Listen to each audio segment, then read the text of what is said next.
Folks, Black Star Network is here. Oh, no punches! I'm real there right now. Support this man, Black Media. He makes sure that our stories are told. Thank you for being the voice of Black America, Roland. Stay black. I love y'all. All momentum we have now, we have to keep this going. The video looks phenomenal. See, there's a difference between Black Star Network and Black-owned media and something like CNN. You can't be Black-owned media and be scared. It's time to be smart. Bring your eyeballs home. You dig?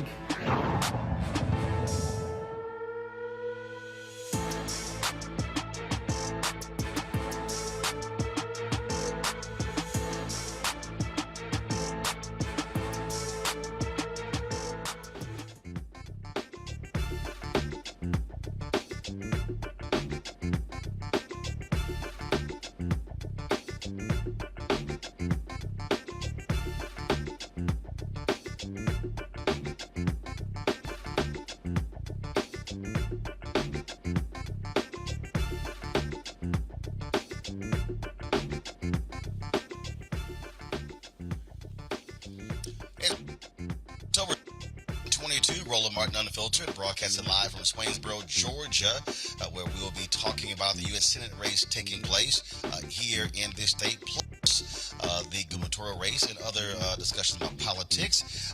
Coming up on the network, folks, President Joe Biden issues pardons to all marijuana possessions. We'll talk with Congressman Troy Carter of New Orleans, and also a cannabis advocate, to talk about, does this put the United States on the path to decriminalizing marijuana on the federal level? Also on to a new video encouraging folks to register. Talking on social media, some folks say it is demeaning to Black voters. We'll explain, but that is all. Also, two cases involving men who have been murdered by police while suffering a mental crisis. In New York, a family received millions of dollars for their loved one, and a Michigan was 3 seconds on Sunday. We'll tell you about the details of plus felony charges are in the Flint, Michigan water crisis, and also in Mississippi. They're dealing with a water crisis. They're dealing with a trash crisis. The company that handles trash, the city says, in 2 days they will start picking up trash. There in folks, is bring the funk. I'm Roland Martin Unfiltered on the network. Let's go. He's got it. Whatever the miss, he's on it. Whatever it is, he's got the scoop, the fact, the find. And when it breaks, he's right on time and it's rolling. Best believe he's knowing. Putting it down from sports to news to politics. With entertainment just for kicks, he's rolling. It's on go, roll, roll, y'all. It's Roland Martin, yeah. Rolling with Roland now. He's funk, he's fresh, he's real, the best, you know he's Roland Martin now.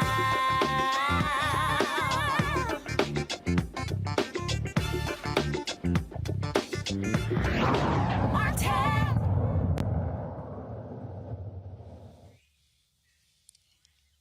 3 hours ago, from the another promise kept, another promise. President Joe Biden today, the president announced that he was issuing pardons to everyone who has been convicted of a simple marijuana possession. He's also encouraging governors across America to do the exact same thing. This has been one of the issues that was often talked about, because now in the United States, you have a number of states that have actually decriminalized marijuana, and folks are out there making billions of dollars off of marijuana being legal. In number of individuals are going to prison or still in prison as a result of marijuana convictions. In addition to the pardon, he also is instructing the Secretary of Health and Human Services to begin to review the classification of marijuana. Potentially could lead to the decriminalizing of marijuana on the federal level. We want to talk about this with Congressman Troy Carter out of New Orleans. Glad to have you on the show, Congressman. And Hey, we'll Roland, how talk are with you, the man? candidates Happy to be with you. about this. But before we do the video, the President Joe Biden released shortly after they briefed reporters on this huge decision. As I said when I ran for president, no one should be in jail just for using or possessing marijuana. It's already legal in many states, and criminal records for marijuana possession have led to needless barriers to employment, to housing, to educational opportunities. And that's before you address the racial disparities around who suffers the consequences. While white and black and brown people use marijuana at similar rates, black and brown people are arrested, prosecuted, and convicted at disproportionately higher rates. So today, I'm taking 3 steps to end this failed approach. First, I'm announcing a pardon for all prior federal offenses for the simple possession of marijuana. There are thousands of people who are convicted for marijuana possession who may be denied employment, housing, or educational opportunities as a result of that conviction. My pardon will remove this burden on them. Second, I'm calling on all governors to do the same for state marijuana possession offenses. Third, the federal government currently classifies marijuana as a Schedule I substance, the same as heroin and LSD, and more serious than fentanyl. It makes no sense. So I'm asking the Secretary of Health and Human Services and the Attorney General to initiate a process to review how marijuana is scheduled under federal law. Even as federal and local regulations of marijuana change, important limitations on trafficking, marketing, and underage sales should stay in place. Too many lives have been upended because of our failed approach to marijuana. It's time that we right these wrongs. Congressman Troy Carter, a lot of folks have been talking about this in the last 3 hours since the president made the decision. How significant is this issuing pardons for everyone who has been convicted of simple marijuana possession? Roland, it's huge. We applaud the president for his action today. It goes a long way to demonstrating that marijuana, while legal in some 38 states in our country, it's in some capacity is legalized. Yet we have thousands of Americans who are saddled with blemishes on their record because of use or possession of marijuana. We know that prosecutions have been disproportionately executed, that communities of black and brown and yellow have been in the eye of the cone of the storm, if you will. This action will give people in America an opportunity to have that removed, to move forward with their lives. Remember, these are nonviolent. These are not violent actors. These are people that had possession or use of small amounts of marijuana. I think the president is doing the right thing. We met with the White House back in April to talk about this with senior staff in the White House. We followed up with the creation of HRES 8557, which is my bipartisan bill to create a expungement program on the federal level, and encouraged to join those states that have done it and those local communities that are likewise doing it. It's the right thing to do for all the right reasons, and I applaud the president for his action. This was one of the campaign promises he made, and it also was an issue that was being championed by Vice President Kamala Harris as well. It was the pressure of activists and others who pushed the president to actually do this. One of the things that we still are facing, you have folks like Senator Tom Cotton of Arkansas who insists that we should be putting more people in prison as opposed to what's happening right now. And so you still have forces out there who want to lock people up. There are still individuals who are in prison on the state level, 10, 20, 30 years for simple marijuana possession, costing taxpayers thousands of dollars every year for literally low-level crimes. Well, I think what you have is you have people who make political hay out of these things, and they use this as scare tactics. Yes, we have a crime problem in America. We have a crime problem that needs to be addressed. But we don't need to continue to build jails and put people in jails for misdemeanors, for things that I'll go back and say again, that in 38 states in our union is legal in some shape or form. So for Tom Cotton or anybody else to try to make this a political football, it's unfortunate, because if you look at the numbers will clearly support that the beneficiaries of this executive order and hopefully the passage of HRES 8557 clearly will show you that black, white, Democrat, Republican, east, north, south, and west will benefit from this correction. And I call it a correction because we know that it has been disproportionately enforced. It has caused havoc in areas that of our community that have been underserved and over-policed. We don't want, by any means, to burden police officers with going after these misdemeanors when they should be free. Those resources should be free to go after hardened criminals, carjackers, rapists, robbers, those people that are wreaking havoc on our communities. People that have misdemeanors for marijuana, they're not in that category. And it's unfortunate that some will try to play that card. But I will tell you that I'm very proud that we have bipartisan support for both my Climb Act and the Expungement Act.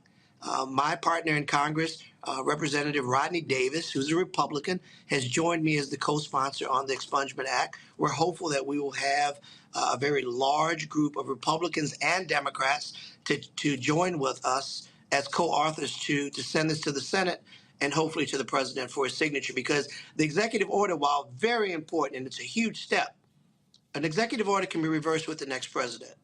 We want to make sure that we memorialize this in law.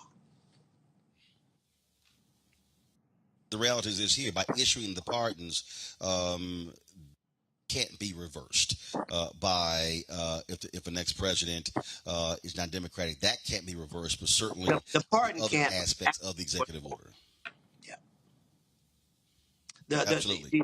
Congressman Troy Carter, New Orleans. The pardon. Once you've gotten the pardon, you have the pardon. The problem that you have, there may be others out there that are similarly situated. We want to make sure that it's memorialized in law, because that gives us the teeth to make sure that it does not become a political football.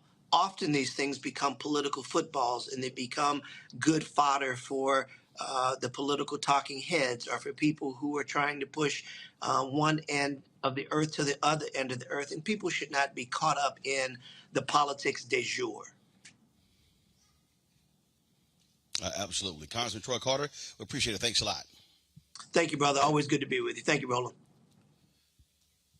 Thank you. All right, folks, to put us in context, there are 37 states in the District of Columbia that have legalized medical marijuana. 19 states have legal adult use of marijuana. Missouri, Arkansas, North and South Dakota, and Maryland, they're going to be voting on recreational cannabis legalization on the ballot in November. Joining us right now is Dr. Shonda Messias, founder of the National Holistic Healing Center. And so, Doc, glad to have you here. What do you make of this decision by the president? This is obviously a significant one when you talk about how marijuana has become a major issue on the state and the local level in the past decade. Roland, this is such a victory for us today. This is such a civil rights movement as well as a healthcare movement now. You know, we haven't had the opportunity to really embark in what we think is social equity, an opportunity to be a part of the cannabis industry because we're Black and brown. But this is the first time that the federal government has recognized the need to acknowledge us and all the different things that we have to bring forward. First of all, our freedom, the freedom to use medicine that helps our healthcare day to day. No one should be incarcerated for marijuana possession. And so today is a day to be celebrated, and also to, again, acknowledge the Congressman Troy Carter's ability to foresee this months ago and said, well, hey, if we're going to have any type of freedom, we need our records clean. The next step is the expungement piece, where we can actually have these pardons removed from our records so that we can have gainful employment, so we can get grants in education, and also have housing that's equitable for all of us. On that particular point there, I mean, obviously, the president is also encouraging governors to take action. We've seen other states move. We saw what happened in Illinois. You also have had DAs that have made moves. But the reality is there are people who are sitting in state prisons right now who have been there for quite some time for simple marijuana possession. It is so true. And I am so proud of our president today because we need this movement to move forward in a larger way. The federal government will guide our following steps from the state level. So this call of action for the governors to now ensue in pardoning different simple marijuana charges is imperative so that we can now start emptying out our prisons and really evoking freedom for our people. And what about the directive he's given now to HHS and DOJ, putting this on the path to potentially decriminalize marijuana on the federal level? Roland, what's so important is that people in the past have tried to demonize cannabis to be very comparable to heroin or fentanyl or other opioid usage. As we know, cannabis is actually a therapy that can replace opioid usage. So now actually being able to deschedule cannabis and be able to have more research opportunities and to really investigate the fundamental properties of cannabis so patients can start to evoke really true health care is what is needed. And I believe in descheduling, and I believe that we now need the research that is possible to make this medicine accessible to all patients. All right. Doc, we sure appreciate it. Thanks a lot. Thank you. Let's bring in our regular Thursday panel. Erica Savage, founder of the Reframe Brain, Reese Colbert, founder of Black Women Views, Dr. Greg Carr, Department of Afro-American Studies at Howard University. Glad to have all three of you here. Erica, since I'm in your home state of Georgia, I guess I'll start with you. This is a significant decision today by President Biden. It was one of his campaign promises, and it certainly is pleasing to those who've been advocating for this move for quite some time. Absolutely, Roland, and I'm glad as always to have you in Georgia. You're definitely a frequent flyer there. One of the things I will say about President Biden's in terms of the decision that he made and shared with the American people today is when you're thinking about what the conversation has been of late, it has been specifically, particularly in the political realm, around Black men and Black man voters. And Reese's pointed out several times throughout her books, throughout her sharing throughout her channel that, though Black women make up a lion's share of the Democratic base, right next to us is Black men. And so when we look at the implication of having an ounce or less of marijuana, simple possession of marijuana being a felony charge, that President Biden is essentially saying that that will be wiped away. You're talking about the ability to enter life very much so differently.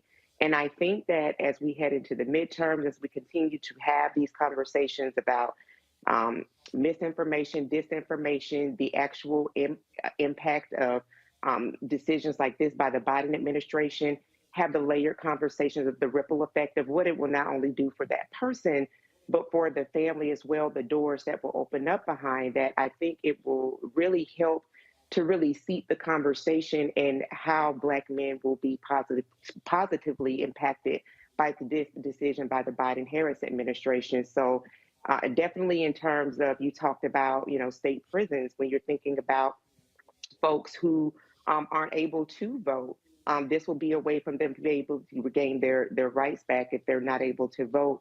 We are again talking about a decision that not only positive impacts Black men, Black and brown people, but people at large, because as it was already said, the rates of usage across all racial lines is pretty much equal. But, we're going to talk about this later in the show with regard to rap lyrics, and then how, there have been 2 Black men have been granted new trials with the decision to throw out rap lyrics and things of this nature. This is another way to help de-weaponize what it means to be Black in this country. And I think that it is something that should be celebrated, and definitely something that should be in the conversation as we continue to talk about voting, the importance of voting, the importance of judges, the importance of having right leadership and holding people to promises made that they have absolutely ensured that they kept, and policies that were successful in the the Obama administration, Obama-Biden. Reese, Reese, this comes on the heels of the student loan debt relief decision as well. And so, for the people who say the president and vice president, they have not delivered, this is certainly one of those where they can't say that. Well, if they're saying that they haven't delivered, then they aren't paying attention. This also comes on the heels of over 168 other drug clemencies that President Biden granted earlier this year, a couple months ago, actually. These were more than simple possession charges for marijuana. These are more serious drug charges. And so to date, President Biden has done a lot more in terms of clemency and pardons than Trump did. And I just want to point out that Trump got unearned credit for criminal justice reform. And that was one of the things that several rappers in particular tried to tout in terms of their support for Trump over Biden. When Attorney General Sessions came in, he implemented a war on legalization of marijuana. In fact, directing his attorneys to charge marijuana charges as harshly as possible and seek the lengthiest sentences possible, reversing the Obama-Biden administration policies. And so what we're seeing more progress towards a more equitable system. Most people in federal prison are not in there for simple possession charges, but that is the case throughout a lot of the country. And so this is really important. And then the last thing I just want to point out, because I know people like to start off with the disinformation, and Vice President Kamala Harris has been attacked, particularly over Brittany Griner and her possession charges, and people have put out disinformation that Vice President Kamala Harris was somehow a zealot when it comes to possession. But in fact, Nikki Solis, who was the public defender the entire time of Vice President Kamala Harris's tenure as DA, has stated that Vice President Kamala Harris did not charge simple possession marijuana charges. And if there was a simple possession charge, it was actually her being lenient and allowing a person who would have had a sales felony plead down to simple possession. So what's happening with the Biden-Harris administration, is a continuation of the kinds of advocacy, the kinds of leniency, and the kinds of innovation that Vice President Kamala Harris has long championed. As a senator, she had the MORE Act. And so there are a lot of people that deserve credit for pushing President Biden. Obviously, he deserves credit for keeping a campaign promise. But I just want to make sure that people know that Vice President Kamala Harris is right there with him as a governing partner on this decision. Yeah, we think you always going to do that. So that's no shock there. Greg Carr, this also speaks to Greg. It speaks to the fundamental problems that we've had in this country when it has come to this so-called war on drugs. It's been a war on black people. It's been a war on poor people. It's been a war on poor white people as well. And so it has been a failure. And it doesn't go back to just the Nixon administration in the early 70s. It goes back even further. And so what you're now seeing folks who are speaking to how dealing with this our drug policy and how we treated people has been an abysmal failure in terms of just locking folks up, throwing the key away. Yes. I mean, well, I think it depends on how we define failure. Politically, it's been very successful. And as you say, this goes back over a century. You can go back to Prohibition in the 1920s. The idea of using demonization to win political points, score political points. The war on drugs has been very effective for the white nationalists, as they have used that to engender fear. And certainly at the core of your book now, which I've read twice, brother, by the way, excellent work. I mean, this white fear, you've got to have a boogeyman, a boogie woman, boogie people. And, politicians are not our friends. But that having been said, we can make them do what we want. This is a victory today. A bright line has been drawn.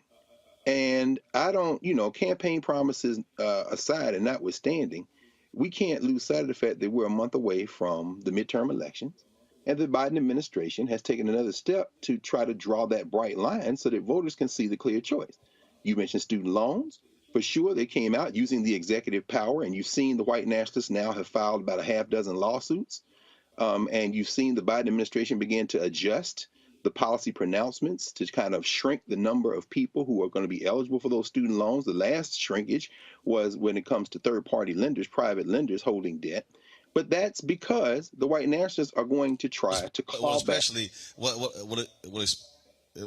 Greg, the lawsuit in Wisconsin, where they are suggesting that the decision by Biden is specifically to help black borrowers and no one else, which is strange because I've literally seen tweets of a number of white folks with student loans post, "Thank you, President Joe Biden, for me not having have student loan debt." So this notion that somehow that decision only benefits black people, it's not.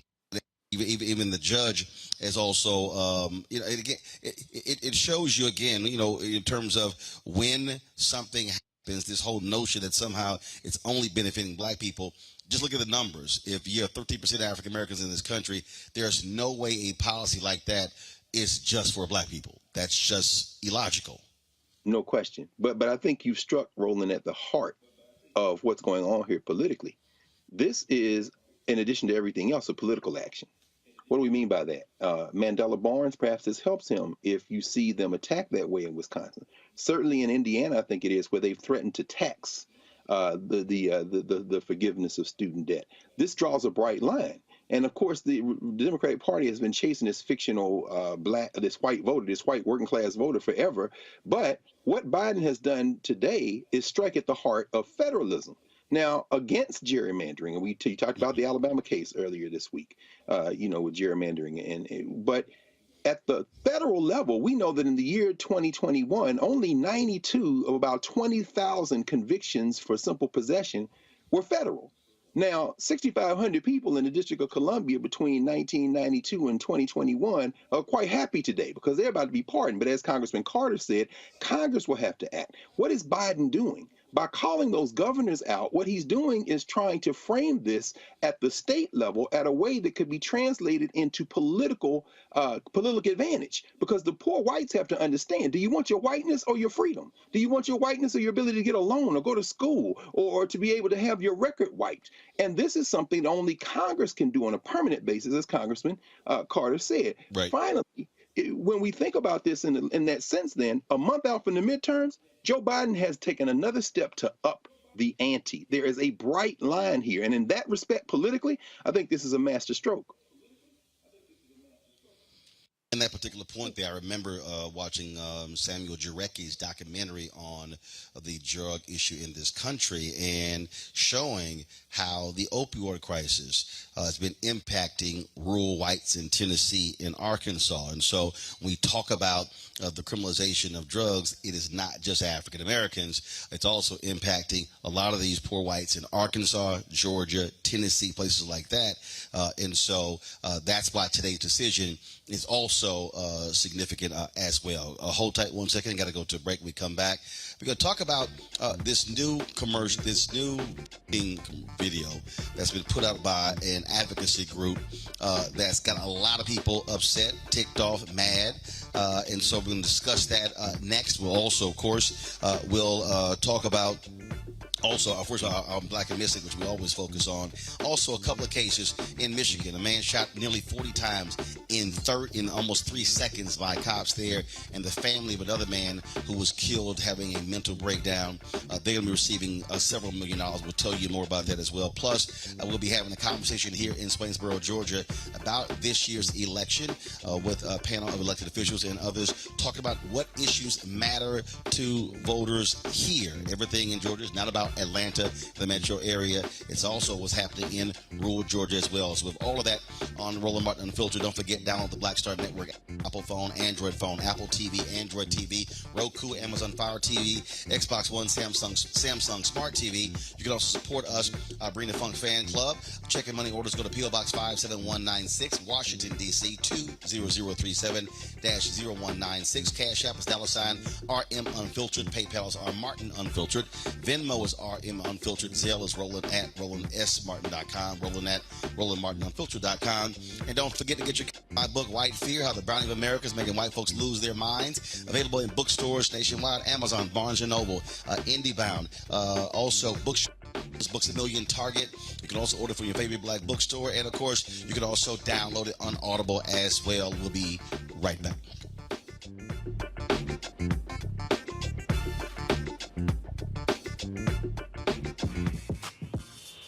When we invest in ourselves, our glow, our vision, our vibe. We all shine.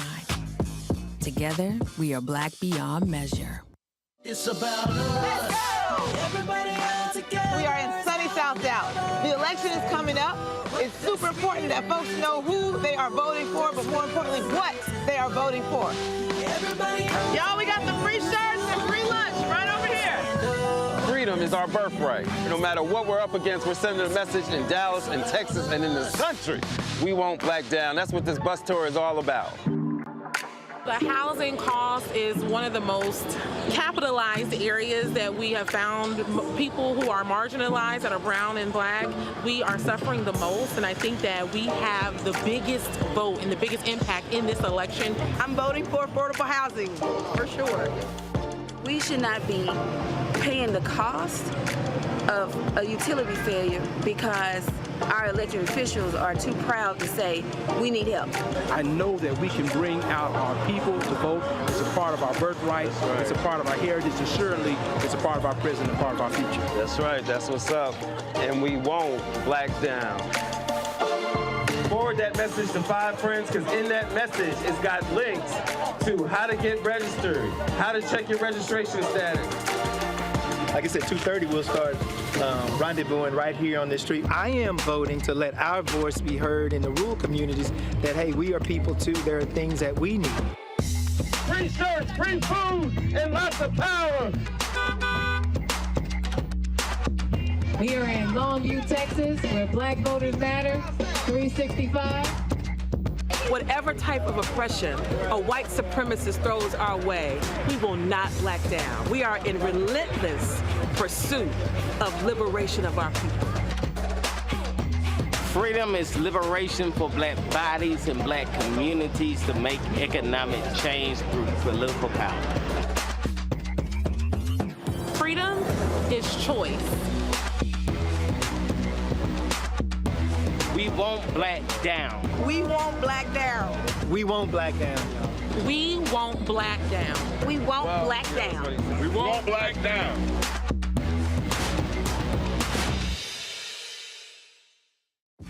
When we invest in ourselves, we're investing in what's next for all of us. Growing, creating, making moves that move us all forward. Together, we are Black beyond measure. Hatred on the streets, a horrific scene, a white nationalist rally that descended into deadly violence. White people are losing their damn minds. As an angry pro-Trump mob storms the U.S. Capitol, we're about to see the rise of what I call white minority resistance. We have seen white folks in this country who simply cannot tolerate black folks voting. I think what we're seeing is the inevitable result of violent denial. This is part of American history. Every time that people of color have made progress, whether real or symbolic, there has been what Carol Anderson at Emory University calls white rage as a backlash. This is the rise of the Proud Boys and the Boogaloo Boys. America, there's going to be more of this. Here's all the Proud Boys, guys. This country is getting increasingly racist in its behaviors and its attitudes because of the fear of white people. The fear that they're taking our jobs, they're taking our resources, they're taking our women. This is white fear.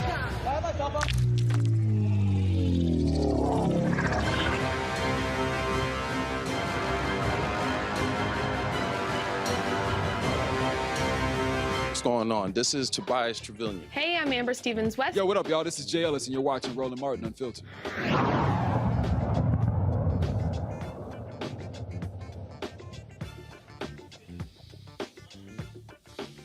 All right, this video dropped the other day on social media. Let's just say, some folks say genius, others say it's awful. Roll it. Yeah. Trey checks, I think we got one. It's voting season, bruh. No voting, no loving. No voting, no touching. No voting, no nothing. No voting, no fucking. No voting, no fucking. No voting, no loving. No voting, no touching. No voting, no nothing. No voting, no fucking, no voting, no fucking. BLK app looking for some action. Swear the homie Scott was happening. Face is a 9, abs is a 10, D is a to be determined. He got mad jokes, he don't seem broke. The only red flag is that he don't vote. This midterms for all the single cute. Wanna hit this booty, gotta do your civic duty. No voting, no loving. No voting, no touching. No voting, no nothing. No voting, no fucking, no voting, no fucking. No voting, no loving. No voting, no touching. No voting, no nothing. No voting, no fucking, no voting, no fucking. Yeah, don't stop now. Stop my ballot boss again. But my homegirl through. Put the buy in partisan. Politics be so nasty. Make me wanna flirt ya. Show you how to be a poll worker. Legs in the air, I don't care. Anyone could get it. Universal health care. If you wanna come before the deadline. Come in the jacuzzi, gerrymander this coochie. No voting, no love. No voting, no touch. No voting, no nothing. Can't let me down. Gotta stand up for something. No voting, no love. No voting, no touch. No voting, no nothing. BLK, we gon' stand up for something. Yeah, that's right. No voting, no love. If the coochie is the goal, go hit the polls. Period. Got it.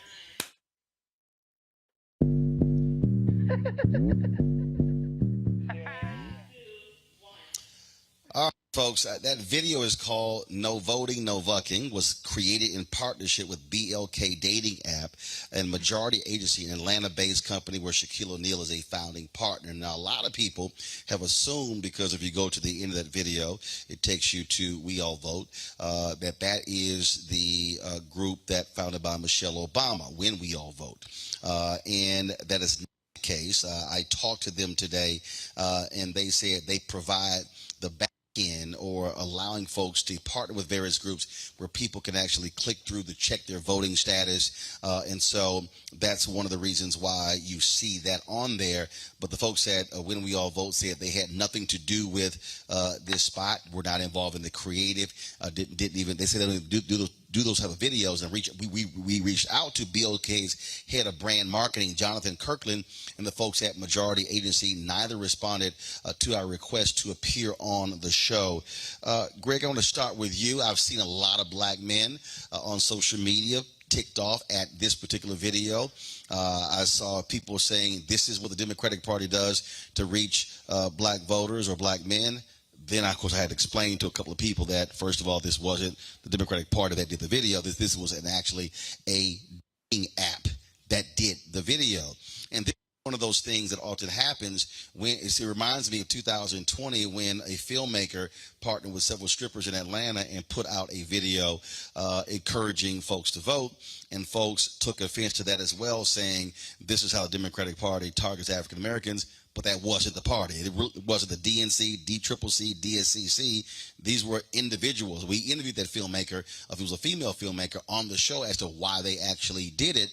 And so, but this is the thing that sort of happens when you see these videos and people associated with the party, associated with individuals or groups, not realizing that, frankly, anybody can do whatever video they want to do. Absolutely, man. What I'm about to say, I'm gonna say as an African person born and raised in Nashville, Tennessee, in the South, with a set of values and cultural grounding, would probably be called respectable politics. That video made me wince. It absolutely made me wince. But I'm also saying this as an African person who loves black people, who understands what's at stake. I really couldn't care less what people who would argue hard about respectability have to say if that's going to reach people. And here's the bottom line as far as I'm concerned. You know, back in the early 20th century, late 19th century, 1899, Yasantewa in what is now Ghana, the Queen Mother of Ejisu, challenged the men of Ashanti to fight against the British. And she said, if y'all not going on the battlefield tomorrow, fine. You stay here. But when we go out there and defeat the British, the women of Ashanti, when we come back, you are not welcome in our beds. As the story goes, they tell in Ghana, the entire Ashanti nation was out there the next day to start what became the Asante-Wa War. About 2,400 years ago, Aristophanes, a Greek playwright, wrote a play called Lysistrata. In that play, the women of Greece told the men that if you don't stop fighting each other, none of you are welcome in our beds. And finally, a few years ago, Nick Cannon and Wesley Snipes and Tiana Paris and them made a black version of Lysistrata set in Chicago called Chirac, which made the exact same point. The sisters in this remake of Lysistrata said, if y'all don't stop killing each other in Chicago, ain't none of y'all welcome in our beds. I don't give a damn what happens. If that's going to reach these cats to get them out to vote, let old man like me wince. Play that thing 1,000,000 times, go out there and vote and overwhelm them. That's as far as I'm concerned. I mean, that's all I got on it. The thing that's interesting, a lot of people, Reese, forget what Greg just described. That actually happened also in Liberia, where the women of that country said, all right, this war is going on too long. Y'all keep fighting. Nobody's having sex. The war very quickly. And so, we've seen this actually happen in other countries. And so, but it's interesting, again, a lot of folks who have been attacking the video and saying it's wrong, it's demeaning, that's not how you actually should be reaching black men. And the is here. When you look at voting, black women are the #1 voting bloc for Democratic Party. Black men are actually #2. So we were talking about something that's significant here. But the thing I go back to is you can't control what videos that they make. I mean, whatever they make. We're living in a world where there are no gatekeepers. You can actually create something and all of a sudden look up and you have 5, 10 million, 20 million views that have nothing to do. They were never sanctioned by party or a group.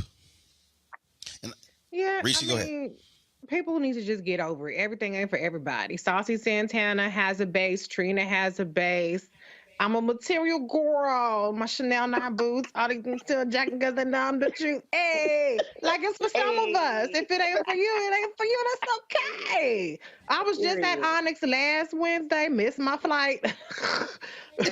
Okay, but people go to strip clubs. People like Trina. People like Saucy. It ain't for you. That's okay. Everything ain't for me either. John Mellencamp ain't for me. Kurt Cobain ain't for me. Carrie Underwood ain't for me. If it ain't for you, that's okay. Respectability politics is all right. Okay, because I'll tell you what. A lot more people saw that than the people who saw Justice Ketanji Brown Jackson blow up the spot on the 14th Amendment. A lot more people saw that than they'll see these press conferences, these fact sheets, these speeches, the debates that Sarah Huckabee Sanders didn't show up to with Chris Jones in Arkansas, that Rand Paul didn't show up to with Charles Booker in Kentucky. A lot more people know gerrymander this. It's kids in the audience, so I've been told, so I ain't gonna say it. But a lot more people talking about Trina and her gerrymandering line than the fact that Ron DeSantis gerrymandered 2 black districts out of Penn State and said, who gonna check me, boo? And so if you want to have something to be mad about, let's look at the candidates, because the candidates is giving you a whole lot more fodder than 2 rappers putting out a catchy tune. Doug Mastriano in Pennsylvania was wearing a Confederate uniform for Faculty Day. Blake Masters down in Arizona said that we have inflation because too many black people have jobs at the Treasury Department. Ron DeSantis put somebody who was photographed in a KKK uniform over a predominantly black county. All right, I can go on down the list. Herschel Walker said, I apologize to black families because y'all don't have fathers in the home. So if we want to talk about how the parties view black people, let's talk about their politics, let's talk about their policies, let's talk about their candidates.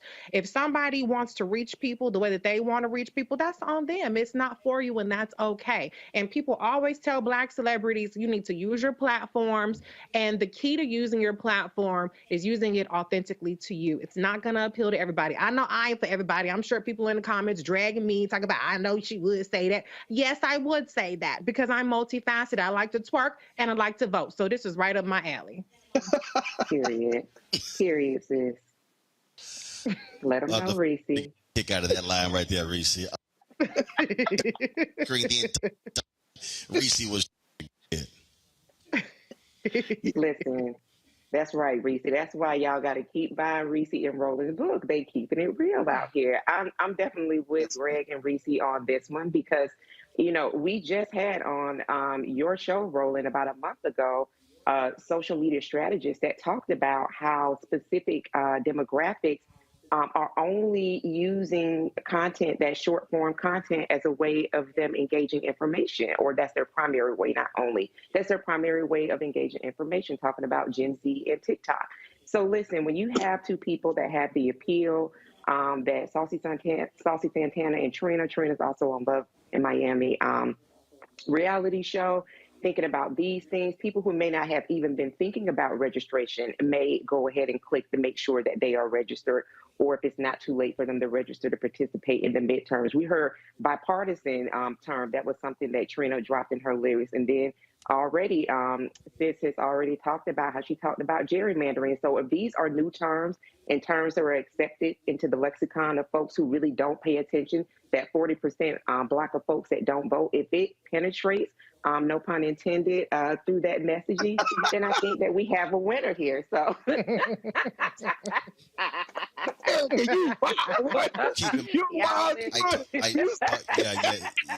Yeah, Erica. We wrong. This is Roland Martin Unfiltered. Y'all talking about these campaigns. Yeah, it didn't go over our heads. I remember all the time. Sherry Beasley, when she ran for Chief Justice of the Supreme Court of North Carolina in 2020, she lost by 400 votes. 400 votes. And so, indeed, every vote does matter. Actually, Common was actually in Atlanta today campaigning and canvassing with Stacey Abrams. And so you do have a number of people who are out here and they're doing things in different ways. Go back to it. You can be somebody, but one, I've several different people who've been saying, "Oh, this is how the party targets folks." It wasn't the party. This was it's a dating app. Actually, put this, and they were also the same people who did the video "Vax That Thing Up," and so you might remember that video as well. Got to go to a break. We come back. Our Black and Missing. We'll also talk about the two cases, two Black men who were killed by cops who had a mental breakdown, and then at the top of the hour, we'll begin our conversation here in Swainsboro, Georgia, talking about what are the issues they care about here, what matters. You have, of course, critical election all across the country, the midterm elections, but you have a U.S. Senate race taking place here in Georgia with incumbent Senator Raphael Warnock against Herschel Walker. Then, of course, you have the gubernatorial race, Stacey Abrams running again against incumbent Brian Kemp, other races up and down the ballot. So we'll be talking about that right here on Roland Martin Unfiltered on the Black Star Network. Y'all ready? Okay. We'll do.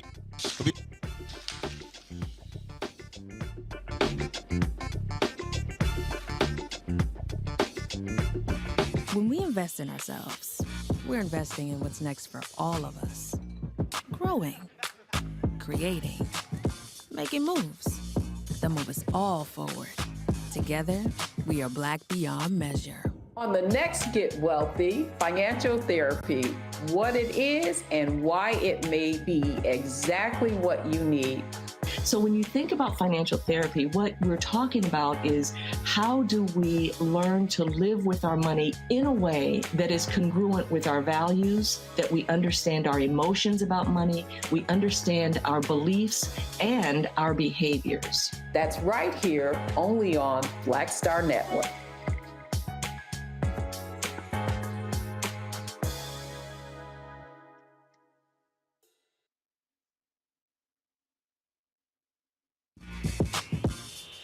When we invest in ourselves, our glow, our vision, our vibe, we all shine.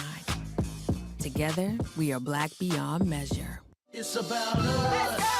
Everybody out together. We are in sunny South Dallas. The election is coming up. It's super important that folks know who they are voting for, but more importantly, what they are voting for.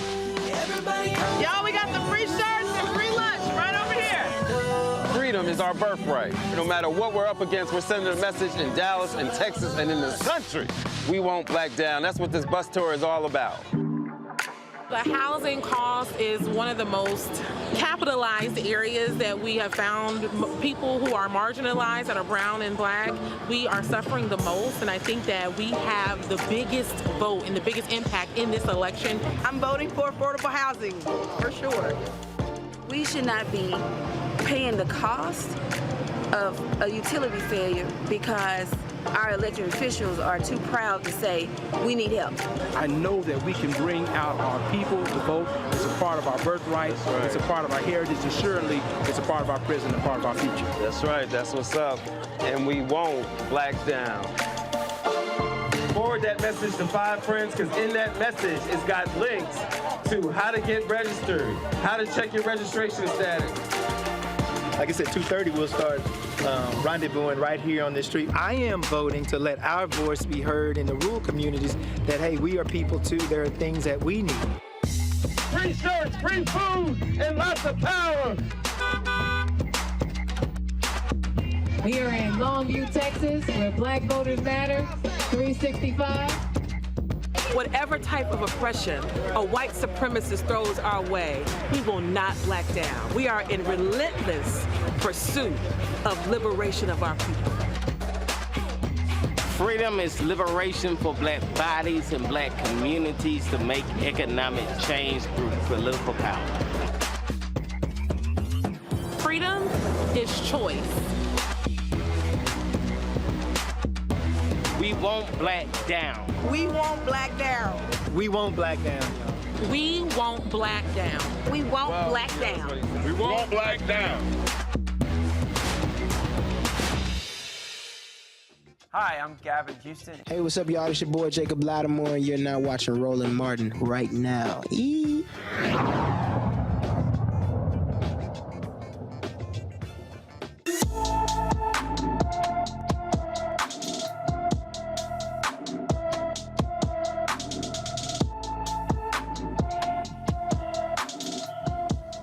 Walker was last seen in Fargo, North Dakota on June 29th. The 16-year-old is 6 feet tall, weighs 140 pounds, with black hair and brown eyes. Anyone with information about Tobias Walker should call the Fargo, North Dakota Police Department at 701-235-4493, 701-235-4493.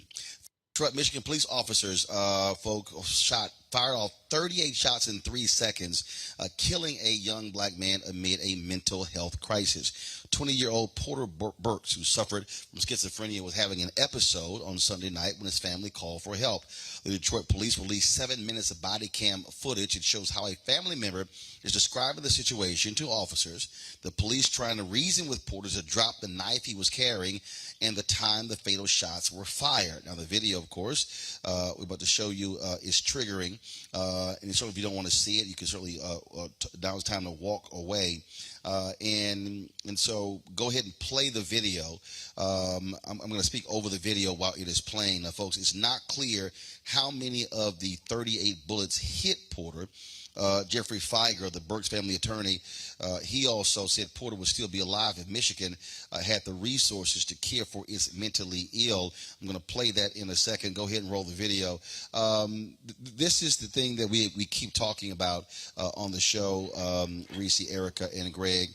It reminds us of course, what happened in Rochester, where the city now is paying a family $12 million for the death of Daniel Prude. He suffered a mental health crisis, prompting his brother to call 911. Officers had a brief interaction with him before they pushed him face down on the asphalt with one officer's knee on his back. And again, he died. The city took responsibility for it with the settlement, but did not acknowledge any wrongdoing in his death.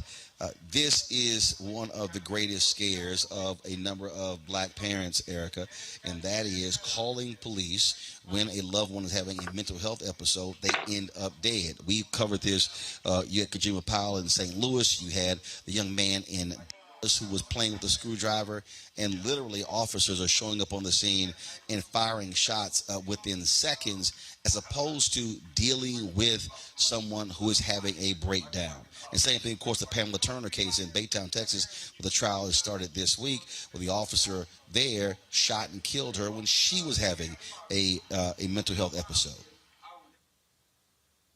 Yeah, Roland. And there's no other platform that covers at the level that Roland Martin Unfiltered does. One of the things that I want to mention is that, this young man, Porter Rooks, was 20 years old. And I've been traveling a bit this month. This past month, September was Suicide Awareness Month. And I had the privilege of talking to a lot of young people who had been in college for a year or so, and just talking about from 2020 to 2021, specifically around depression, anxiety, and suicidal ideations. Suicidal ideations remain flat. A particular study that I'm talking about of college students, but depression.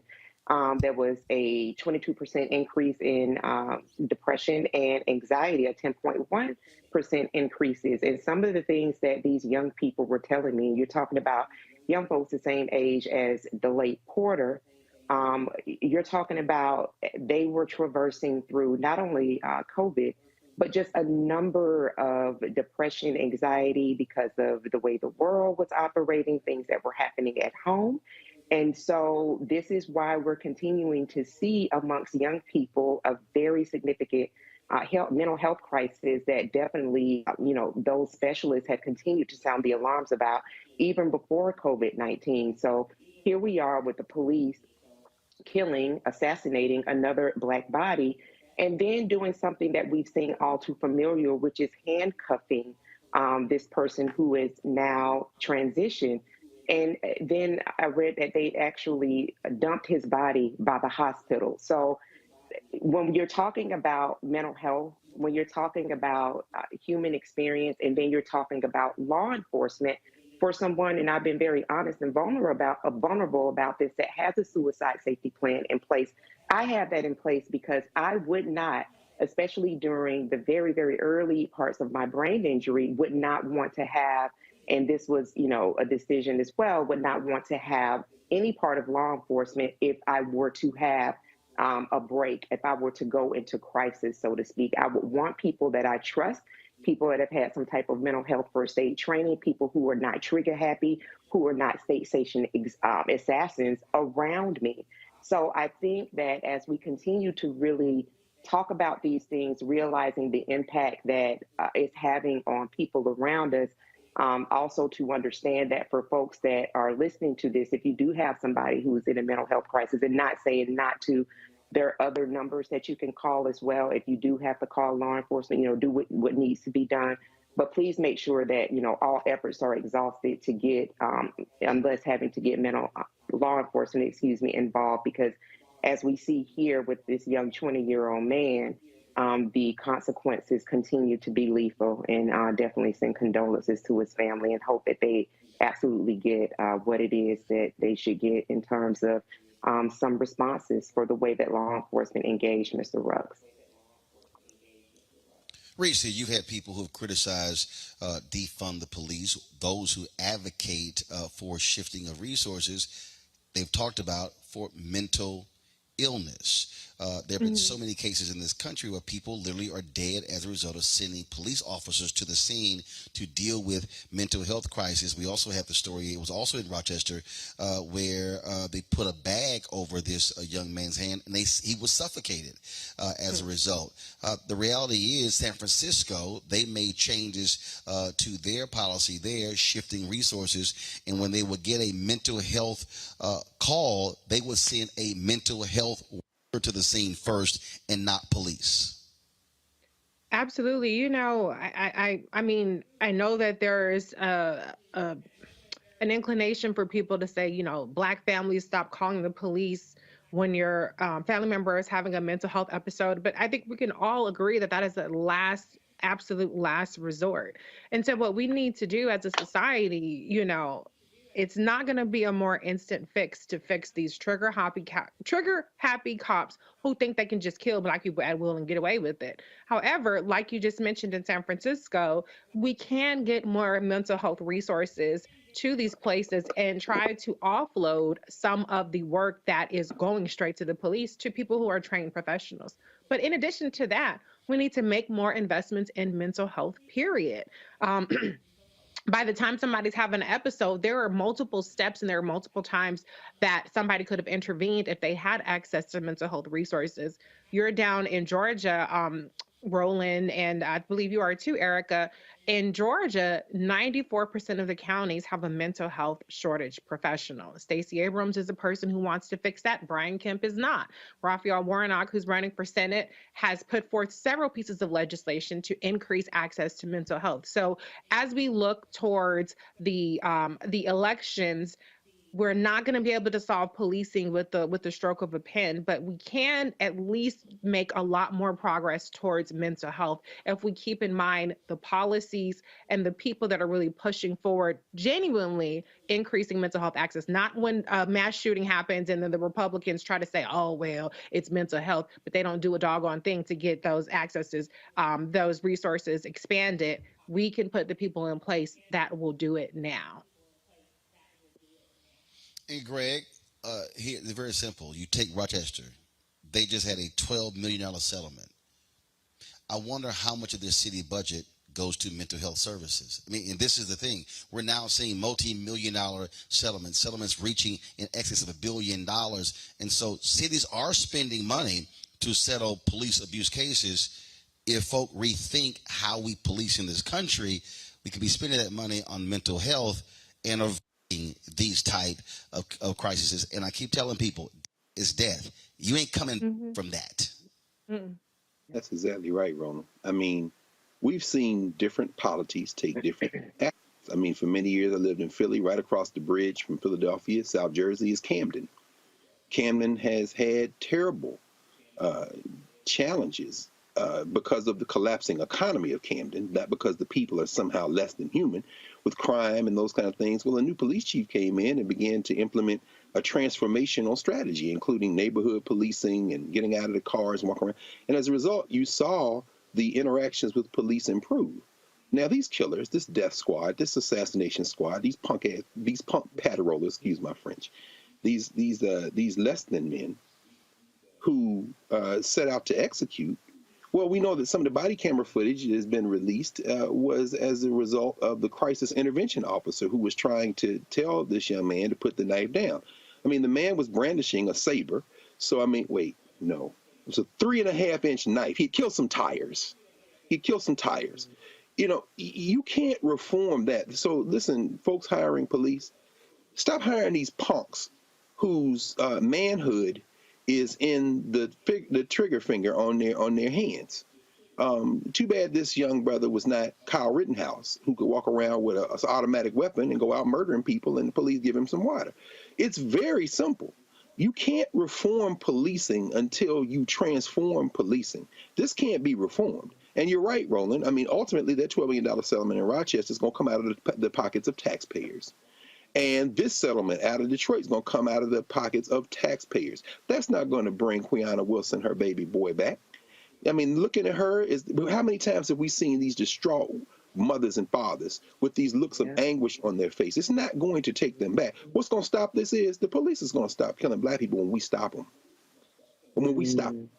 And, you know, if you don't want this to turn out into all you said there.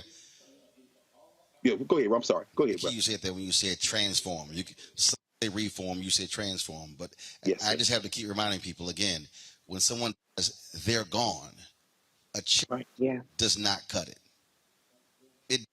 I don't care how much it is. I don't care if the settlement was $50 million. That's right. It's still gone. And again, 20 years old, expectancy, 74 years old. Brother had 50 plus years of life ahead of him, now gone. And so that's what is so sad there. And so hopefully we'll see more mayors and city councils realize they should be investing in mental health services. And that's a staggering number you gave, Reese. 94% of the counties here in Georgia. Is that what you said? Counties. 94% of the counties have a mental health professional shortage. Yeah, and I was there when that collapse started. That started back in like 06, 07. And it was bad just watching those behavioral health services collapse. All right, folks. We appreciate y'all joining us on the panel. In ourselves. We all shine. Together, we are Black beyond measure.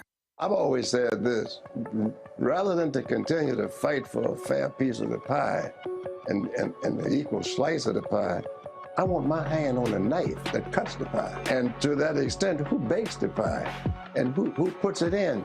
And that's one of the things that got me involved in going into politics in the first instance. I'm tired of people making decisions for me. Right. And mine. I want to be a part of that decision-making process. And luckily, it has paid off in terms of seeing the progress that many people in America have made, particularly people of color. One thing bothers me now that we seem to be losing that. Right. Saying that we've got to be more concerned with other people than those people who were here. We built America.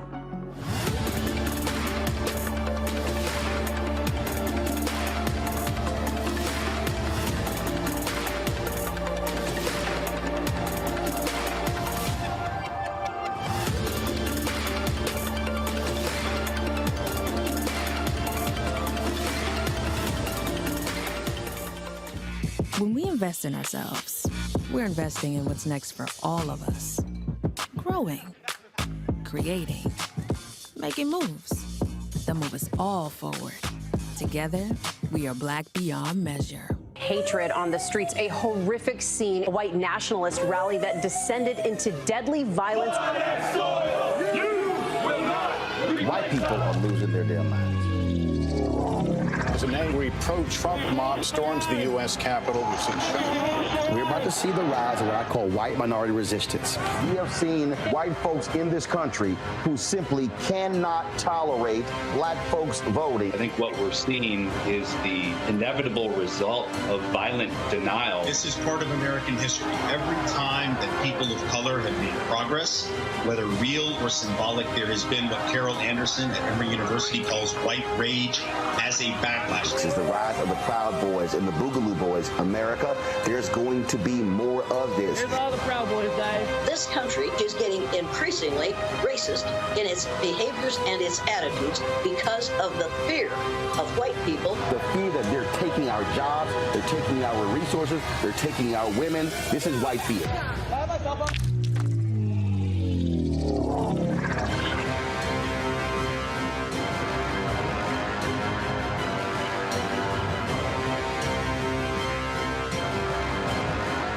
Pull up a chair, take your seat at the Black Table with me, Dr. Greg Carr, here on the Black Star Network.